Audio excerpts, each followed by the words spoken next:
जय हिंद बच्चों, कैसे हो? उम्मीद करते हैं आप लोग अच्छे होंगे। प्यारे बच्चों, आज का क्लास लेके फिर आप सबके बीच उपस्थित हो गए हैं। आज का क्लास जो हमारा होने वाला है, एक क्लास हमारा कक्षा 10 विषय विज्ञान, आपका जो भौतिक विज्ञान है, विज्ञान में जो आपका भौतिक विज्ञान का पार्ट है, उसमें आपका मानव नेत्र तथा रंग बिरंगा संसार है, उसके बारे में हम लोग महत्वपूर्ण बहुविकल्पी प्रश्न करेंगे। आइए हम लोग सीधे प्रश्न पे आते हैं। सबसे पहले आपका स्क्रीन चालू कर दे ताकि आपको बोर्ड पे अच्छी तरीके से सब कुछ दिखाई दे। ठीक है, सबसे पहले हम लोग क्या करते हैं, स्क्रीन चालू कर देते हैं। यहां देखते हैं। ठीक है, चालू हो गया। अब देखते हैं क्वेश्चन नंबर 155 जो आपका है, मानव नेत्र के जिस भाग पर किसी वस्तु का प्रतिबिंब बनता है वह होता है। कह रहा मानव नेत्र के जिस भाग पर वस्तु का प्रतिबिंब बनता है वह होता है। आपको जब पढ़ाया जा रहा था क्लास में तभी बता दिया गया था कि मानव नेत्र के जिस भाग पर प्रतिबिंब बनता है उस भाग को हम लोग क्या कहते हैं, रेटिना कहते हैं। क्या कहते हैं? रेटिना। यानी आंख के किस भाग पर, यानी नेत्र के किस भाग पर प्रतिबिंब बनता है तो रेटिना पर बनता है। ऑप्शन एक बार चेक कर लेते हैं। ऑप्शन आपका पहला दिया है कार्निया, ऑप्शन नंबर बी आपका दिया है परितालिका, उसके बाद आपका दिया है रेटिना, उसके बाद आपका दिया है पुतली। तो कौन सा सही हो जाएगा बालक? रेटिना सही हो जाएगा।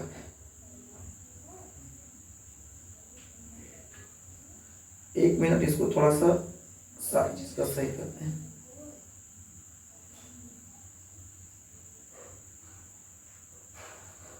क्या हो जाएगा बालक? आपका रेटिना हो जाएगा। ठीक है,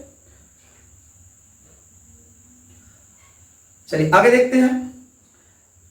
क्वेश्चन नंबर 156, एक श्वेत प्रकाश किरण जब किसी कांच के त्रिकोणीय प्रिज्म से गुजरती है तब उसके रंगों में अलग अलग विक्षेपण होता है।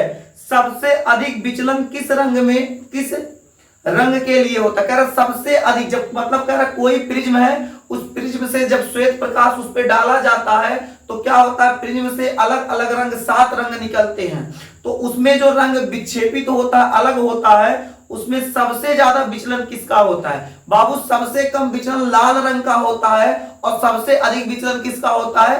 बैगनी रंग का। तो आपका इसमें ऑप्शन चेक करते हैं। क्या कहा? सबसे अधिक विचलन किस रंग के लिए होगा? आपका पहला ऑप्शन हो जाएगा लाल, पीला, हरा, बैगनी। तो आपका इसमें कौन सही हो जाएगा? बैगनी। Option number D, option number D सही है।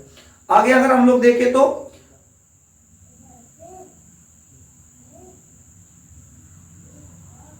क्वेश्चन नंबर 157 दिया है, सूर्य श्वेताभ प्रतीत होता है। मतलब जो सूर्य जो होता है श्वेताभ कब प्रतीत होता है पूछा है। प्रश्न का जो ऑप्शन दिया है, सूर्योदय से काफी पूर्व, सूर्योदय एवं सूर्यास्त के समय, ऑप्शन सी दिया दोपहर के समय, ऑप्शन डी आपका दे दिया है सूर्यास्त के काफी बाद। तो आपका कौन सा सही हो जाएगा? दोपहर के समय क्या होता है आपका, एक कैसा दिखाई देता है तो श्वेताभ दिखाई देता है। अगले क्वेश्चन पे आते हैं। एक व्यक्ति दूर स्थित वस्तु को स्पष्ट रूप से देखने में असमर्थ है। मतलब कह रहा है कोई व्यक्ति है, दूर कोई वस्तु स्थित है, उसको स्पष्ट देखने में क्या है? असमर्थ है। मतलब दूर की वस्तु को क्या कर रहा है? स्पष्ट नहीं देख पा रहा है, उसके नेत्र में दोष होगा। अच्छा बताओ, कह रहा है कि दूर की वस्तु स्पष्ट नहीं दिखाई देती है, मतलब निकट की वस्तु उसको स्पष्ट दिखाई देगी। ठीक है, अब आपको बताया थे क्लास में जो दिखाई देती है वही दोष होता है। तो कौन सा दोष हो जाएगा जी? दूर की वस्तु स्पष्ट नहीं दिखाई दे रही है, ठीक है, निकट की वस्तु उसको दिखाई दे रही है, तो कौन सा दोष हो जाएगा? कौन सा दोष होगा बालक? इसमें ऑप्शन देख लेते हैं। दीर्घ दृष्टि दोष। दीर्घ दृष्टि दोष को हम लोग दूर दृष्टि दोष कहते हैं। निकट दृष्टि दोष क्या हो जाएगा? निकट दृष्टि दोष। आगे जरा दूर दृष्टि दोष। इनमें से सभी आपका निकट दृष्टि दोष सही हो जाएगा। आगे देखते हैं हम लोग।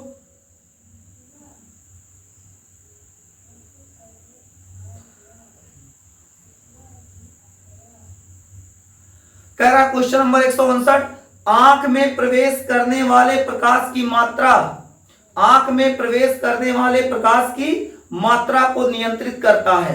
कह रहा आंख में जो प्रकाश प्रवेश आपके करता है उसकी मात्रा को नियंत्रित करता है। कौन नियंत्रित करता है? मांसपेशियां, नेत्र लेंस, कार्निया, पुतली, तो आपके आंख में पुतली होता है जो प्रकाश को नियंत्रित करता है। अगला क्वेश्चन देखते हैं, निकट दृष्टि दोष के निवारण के लिए व्यक्ति को, फिर खाली जगह दे दिए, का चश्मा प्रयुक्त करना चाहिए। कारण निकट दृष्टि दोष के निवारण के लिए व्यक्ति को अपने चश्मे में प्रयुक्त करना चाहिए। ठीक है, निकट दृष्टि दोष एक होता है, एक होता है दूर दृष्टि दोष, एक होता है निकट दृष्टि दोष, एक होता है दूर दृष्टि दोष। ठीक है, तो निकट दृष्टि दोष के लिए कौन सा चश्मा लगता है, तो अवतल लेंस लगता है। ठीक है, और दूर के लिए क्या लगता है, उत्तल लगता है। आगे ऑप्शन देखते हैं, सामान्य आंख के लिए दूर बिंदु होता है। सामान्य आंख के लिए दूर बिंदु क्या हो जाएगा, दूर बिंदु का, निकट नहीं कहा, दूर कहा है, तो दूर आपका इसमें क्या हो जाएगा, 25 सेंटीमीटर, अनंत 100 सेंटीमीटर, 50 अनंत हो जाएगा। आगे देखते हैं, प्रकाश का प्रकीर्णन सबसे कम होता है लाल रंग के लिए, पीले रंग के लिए, हरे रंग के लिए, नीले रंग के लिए। तो प्रकाश का प्रकीर्णन सबसे कम लाल रंग के लिए होता है बालक, ऑप्शन ए सही है। आगे देखें, मानव नेत्र द्वारा किसी वस्तु का प्रतिबिंब बनता है, कहां बनता है, कार्निया पर, आइरिस पर, पुतली पर, रेटिना पर। कहां बनता है बालक, रेटिना पर बनता है। स्वस्थ दृष्टि की न्यूनतम दूरी, अधिकतम कहा तो अनंत, न्यूनतम कहेगा तो 25 सेंटीमीटर, आपका पहला ऑप्शन सही हो जाएगा। नेत्र लेंस होता है, मतलब जो नेत्र में लेंस होता है वो कैसा होता है, उत्तल, अवतल, उत्तल या अवतल, इनमें से कोई नहीं, तो आपका उत्तल हो जाएगा पहला ऑप्शन।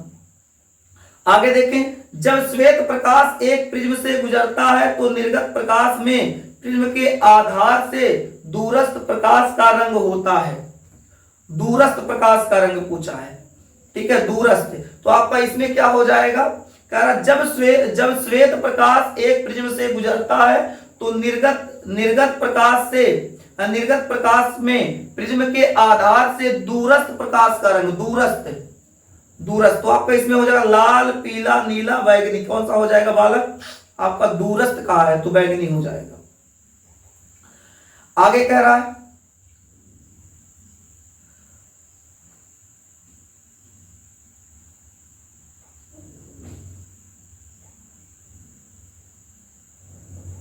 इसको सही कर लीजिए, लाल हो जाएगा। ठीक है ना, आगे देखते हैं।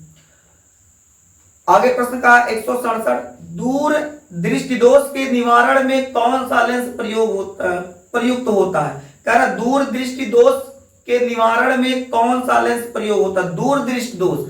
ठीक है, एक अभी आपको बताया, एक निकट होता है, एक दूर होता है। तो दूर के लिए क्या, अवतल, उत्तल, दूर दृष्टि के लिए क्या हो जाएगा, उत्तल, और क्या होगा, निकट के लिए क्या हो जाएगा, अवतल। ठीक है, और दूर के लिए उत्तल। आगे देखते हैं, क्वेश्चन नंबर 168, जब श्वेत प्रकाश की किरण कांच के प्रिज्म से गुजरती है तो प्रिज्म के आधार की ओर अधिकतम झुकी प्रकाश किरण का रंग, मतलब जब कह रहा है, जब क्या श्वेत प्रकाश किरण प्रिज्म से गुजरती है तो प्रिज्म के आधार की ओर अधिकतम झुकी। ठीक है, कौन सा होगा, तो आपका बैगनी हो जाएगा। ऊपर वाला जो आपका क्वेश्चन नंबर 166 बताया तो उसका लाल वाला ऑप्शन सही है, यानी ऑप्शन ए सही है, उसको गड़बड़ ना कीजिएगा। ठीक है ना, उसको सही कर लीजिएगा। आगे आपका हो जाएगा क्वेश्चन नंबर 169, आकाश के नीले रंग का दिखने का कारण है। आकाश जो होता है उसका नीला रंग जो होता है उसके दिखने का क्या कारण है, उसके बारे में ऑप्शन आपका दिया है। पहला ऑप्शन कह रहा है परावर्तन, नहीं होगा, अपवर्तन। ठीक है, आगे देखते हैं, प्रकीर्णन, विक्षेपण, आपका प्रकीर्णन सही हो जाएगा। और लास्ट वाला प्रश्न का तो आंसर दे दिया, पढ़ के उसको कर लीजिएगा। ठीक है, हमारा क्लास ए वाला यहाँ तक मानव नेत्र तथा रंग बिरंगा संसार वाला यहाँ कंप्लीट होता है। फिर मिलेंगे आपसे अगले क्लास में, तब तक के लिए जय हिंद।